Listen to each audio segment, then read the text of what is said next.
সে কি একটু বলবেন, আমরা হজে যাচ্ছি, সত্যিকার অর্থে যাওয়ার পরে আমাদের লম্বা সফর, আমরা জানি বাংলাদেশ থেকে যে প্যাকেজগুলোতে আমরা যাচ্ছি, প্যাকেজটা 40 কিংবা 45 দিনের প্যাকেজ হয়ে থাকে, কিন্তু হজের মূল কার্যক্রম তো আমরা জানি 5 দিন। এই যে এর পূর্বে যে লম্বা সময় কিংবা পরের যে লম্বা সময়টা, এই সময়টা আমরা কিভাবে কাজে লাগাতে পারি? ধন্যবাদ আপনাকে। বাস্তব অভিজ্ঞতা এবং জি। ইসলাম কি বলে সেটা আমাদের দেখা উচিত।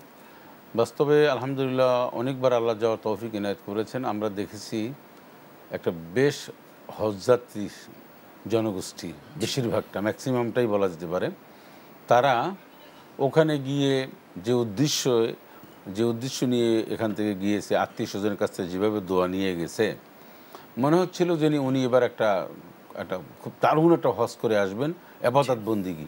কিন্তু ওখানে গিয়ে দেখি যে গল্প গুজব, আত্মীয় স্বজনের সাথে দেখা সাক্ষাৎ, হ্যাঁ, তারপরে ঘুমানোর মাধ্যমে, একটু ঘোরাফেরার মাধ্যমে জেদ্দার বিভিন্ন সমুদ্রের পাশে, সমুদ্র সৈকতে ঘুরতে যাওয়া, এইরকম নানান সময়টা উনি ব্যয় করেছেন। এটা আমরা নিরুৎসাহিত করি, শুধু আমরা না, ইসলামও নিরুৎসাহিত করে। জি। একটা জিনিস সেটা হলো অনেকের আত্মীয় স্বজন রয়েছে ওখানে। এখন আত্মীয় স্বজনরা, আপনি আছেন বাইতুল্লাতে, আত্মীয় স্বজন এসে ফোন দেয় আপনি কোথায় আছেন, দেখা করেন। এই যে আত্মীয় স্বজনের সাথে অনেক দেখা করা, এখন বলতে পারেন যে দেখাশোনা করবেন, হ্যাঁ করবে, কিন্তু আমি তো হজে গেছি, আমি তো ওমরায় যাচ্ছি, আমি তো এখানে আত্মীয় স্বজনদের সাথে সাক্ষাৎ আর তাদের সমস্যার সমাধান, মাল আনা নেওয়া দেওয়া, তাদের সাথে গাল গল্প, বিভিন্ন জায়গায় ঘুরতে যাওয়ার জন্য না। আমার হজের প্যাকেজ, ওমরার প্যাকেজটা এটা এক্সক্লুসিভ থাকবে, ওটা ইবাদত বন্দিগির জন্য থাকতে হবে। আমার একটা মুহূর্ত যাতে করে কোনো অবস্থাতেই জি। মানে ওয়েস্টেজ না হয় সেটা খেয়াল রাখতে হবে।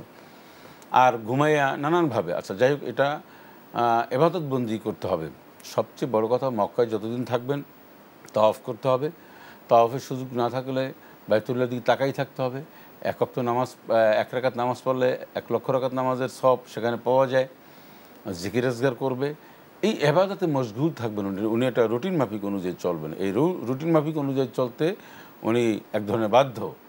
আরেকটা হচ্ছে, যখন উনি হজের আগে, জি। যখন মক্কায় থাকুক বা যেখানেই থাকুক না কেন, বা দেশেও অনেকে থাকতে পারে হজের আগে আগে, জি। যারা একদম 11th আওয়ারে হজ করবেন, মানসিকভাবে সার্বিক একটা প্রস্তুতি নিয়ে রাখবেন যে আমার কষ্ট করতে হবে, আমার রুটিন মাফিক আমি খাবার নাও পেতে পারি, আমার ঘুমটা কষ্ট হবে, এই যেটা মেন্টাল প্রিপারেশন।